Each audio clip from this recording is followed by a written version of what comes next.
Good morning, Furloughing from Northern Accountants. I hope you're all safe and well. Today I wanted to talk about the subject, probably the hottest subject around at the moment, following the announcement last week about the self-employed, and that is about furloughing directors, and in particular, sole directors. This has been a massively hot topic within our industry and all the forums and all the Facebook groups, LinkedIn groups, and those sorts of things. Because basically there's a lot of confusion. The original legislation came out with one thing, and then things have been amended and evolved, and there's so many different types of interpretations of it. What it's led most accountants to do is to sit on the fence and not make a decision on this, and not to give guidance on it, or to take, or even worse, to make a very black and white decision based on a misconception of their own self-importance. And that's what they feel is the right thing to do, and therefore that is what has to be done, and there's no budging on that. I'm not going to sit on the fence, but I'm not going to make a decision for you either. What I'm going to do is I'm going to present you with some facts and a process that I feel will enable you to furlough yourselves on that kind of process. One thing that deeply worries me about these times right now is that business owners are looking to the accountancy profession for guidance and leadership out of this pandemic that we're facing, and this business crisis. And I think the realistic thing about this, the reality of the situation, is that 78% of these people that we're turning to are making a loss in their own business.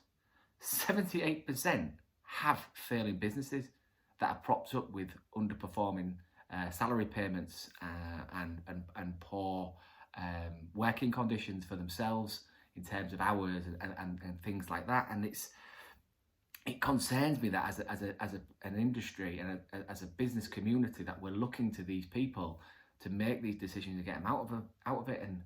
And it just worries me. And ultimately, that's not my problem.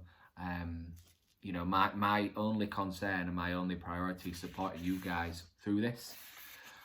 So I've been desperately trying to find a way over the last few days and weeks that we can use the process to support you guys in the furloughing, so that you get some financial support, which I believe you're entitled to. And Friday, I ran something past. I thought I cracked it, if I'm honest. I actually thought I'd nailed it. I thought I'm the cleverest man in the country. And I ran it past a group of accountants who I massively respect and massively admire and like greatly. And these are not part of the 78% of the industry that are failing. These are top class accountancy professionals, I have to add. And I ran an idea past the group, and one of them said to me that what I was trying to do was illegal, immoral, and unethical. And if I'm quite honest, that really boiled my piss, to a point where I went off on a rant. And I'll probably go into the same rant here if I'm honest, but just bear with me and humour me. And I'll tell you the story. So what I thought was, the point of directors could be furloughed if they're on the payroll at the 28th of February. And they could be furloughed, so anybody could be furloughed on the 28th of February. So what I thought we could do was, there's a lot of people asking to go back and change payrolls and so on and so forth and stuff like that, and change the way that they were paying, the value that they were paying, just increasing salaries. Now, which I get is wrong. So what I came up with was, well, if you think about it, most people take a salary and dividend on a monthly basis, which comes out to a set amount. Let's use a simple example as this. Let's say it's 50 grand a year. So they probably take £10,000 dividend and £10,000 salary and £40,000 dividend. So my proposal was potentially to change the remuneration mix to go to 40,000 salary and 10,000 dividend. The basis of this being, go back 10 years or whenever, when you first met your accountant, you were probably paying yourself a salary of 50,000 quid. Now, paying yourself that salary, you were advised to change it for tax purposes and to be more beneficial. It would be more beneficial if you went on a low salary and a high dividend. And it was absolutely the right advice. So there's no point going back to your accountants and saying what you told me 10 years ago was wrong, because it categorically wasn't. No one could foresee this. So we changed the remuneration mix, and ultimately you were better off and the state was worse off. So if we did that again now, we're not increasing the salaries, we're not increasing the amount of money you're taking from the business, you would be better off and the state would be worse off, taking advantage of the grant system which has been put in place to support people. So I challenged him on the comments in terms of the illegal. I can't see where the illegal situation is, because it's not illegal to change your remuneration rates. We've done it in the past and we can do it in the future. Just because there's a grant involved now doesn't make it illegal. Making it immoral, his statement was that it's not for what the system is used for. And my counter argument is exactly what the system is used for. The system is there to make sure that people can continue to provide financial care and support for their families. You are people. You have exactly the same rights as everybody else, and you've been excluded. So I do think this system is there to support you, and therefore it's not immoral to change the way that we use the system to help benefit you. Unethical, because I was taking advantage of the situation, I was ultimately taking money from the state. Isn't that what we did in the exact first place? The exact first place when we changed the remuneration strategy from 50 grand salary to 10 grand salary and 40 grand dividend. The state is worse off and you are better off. So is that what we did years ago unethical? And chances are most accountants charge you for the privilege of doing that. So if we talk about being unethical, where's the unethical status in that? So for me, what we were trying to do ticked all the boxes. Unfortunately, you're not allowed to do it, because what the legislation change that came out later was that it had to be based on the salary you was at on the 28th of February, not just the fact that you was on a payroll, it was at the rate you was on the payroll. So it kind of blew my argument out the water, but nevertheless, it infuriated me that there was a blinkered view on what we were trying to do, and it was a judgmental view when all we were trying to do was to find a way to help our clients support their families. Another accountant in that group chimed in and basically said that directors had it good for years, and to lose 5 grand in the grand scheme of things was ridiculous, really. It wasn't really a big thing, and I should be realistic. So now my piss is absolutely on fire. Absolutely on fire. He went on to calculate actually how much you would be out of pocket, and it's £3,996 if you're on basic rate, if he was interested. And so, like I say, this really, really wound me up, because ultimately, I know, and he knows, and the rest of the accountancy industry knows, that 90% of businesses do not have masses of reserves which can allow them to just keep trading month on month on month without incomes. Businesses don't have that. That doesn't make them a poor business. That just makes them a normal business in the way that our business communities work and operate. Most business owners don't take huge salaries, not on 100,000, 200,000, 300,000 pound a year. They're not on those kind of numbers. I think the average for a business owner is between 40 and 50,000 up to the basic rate. With that kind of money, people don't have huge reserves where they can not take a salary for months and just go, because day-to-day living costs a fortune. You know, if people were on PAYE, then chances are the business wouldn't survive because the cash flow burden, because you would be paying increased taxes every single month, increased national insurances every single month, and their cash flow simply wouldn't support it.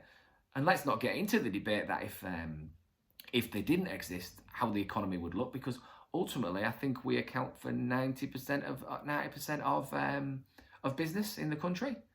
And so if we couldn't take advantage of having some benefits of being a business owner, then why would we do it in the first place? So then where would we all work? What would we do? How would the world look if that wasn't that? So, you know, and that's without even considering the pressure that's being put on you guys by the government to support your teams, to support the wider community, to keep cash flowing, to keep the businesses progressing, to keep the business open. There's an expectation for you to do that. You've got to cash flow it. You've got to lay out for 3 months before you get the money back from the government. Yet they're saying that you shouldn't be rewarded and you shouldn't be supported. I just don't agree with it. And then coupled with that, who's going to pay all this back? Who's going to get lumbered with the money in the tax hikes to pay this back? It's going to be the employer. It's going to be you and me that's going to have to do that. So do I think that you deserve something? Yes, I do. So I'll keep looking for different ways and things to do it. So, you know, and that is why I won't sit on the fence on this. So you can probably tell I'm a little bit passionate about this, because I care deeply about it, and I genuinely believe that as business owners, you deserve more support than anybody because of the strain and the pressure that's going to be put on you. So I'm going to go on record now and say that I believe that sole directors and directors of limited companies can be furloughed. Now, there's a caveat to that. So it says in the detail around the furlough that you are not allowed to do any work. However, there is an exception.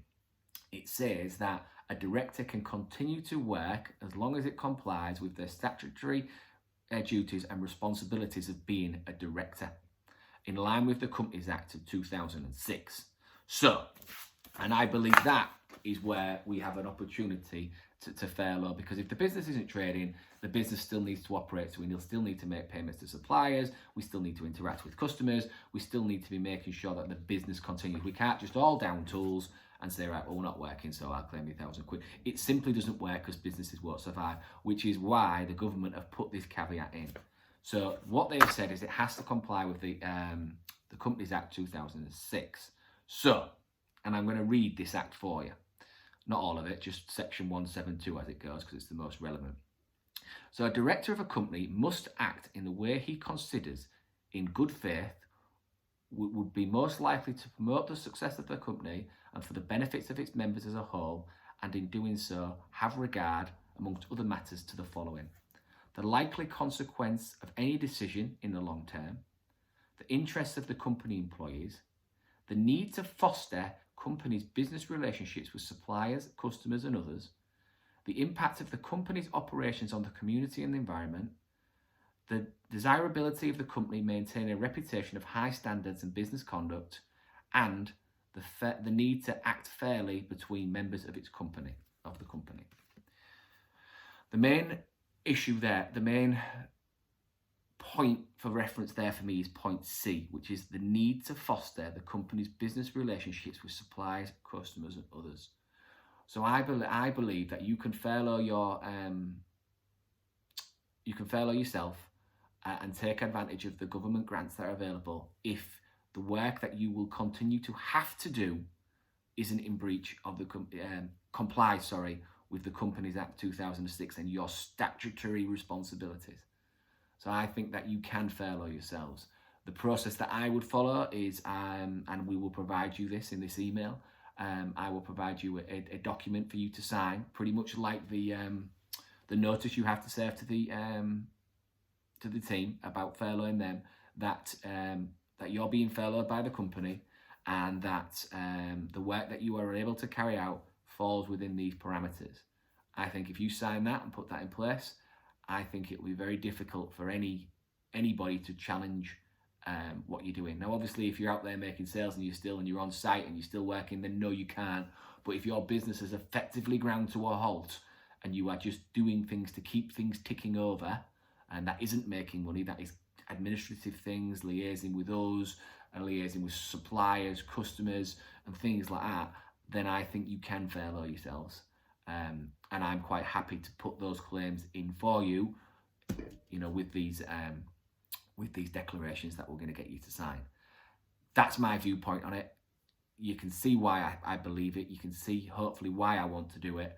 And hopefully that's brought some good news to you guys as directors and shareholders, the people that I believe are really keeping the business community going here. They're keeping business going. They're keeping the economy going. And I believe that this system is designed to support you. It's not designed to hinder you or to be restrictive on this. And I think if we can get you some support, then we have to. That's about it from me. I hope this video has rang true for you. I hope you can see how passionate we are at Northern Accountants about supporting you as business owners, how passionate I am personally about making sure that you guys are looked after. Ultimately, we're in this together. So if there is anything I can do, do not hesitate to act. You have my entire team behind you at your disposal to do whatever it takes to get you through this. So please, please, please do not hesitate in contacting us. And I look forward to speaking to you soon. Thank you. Bye.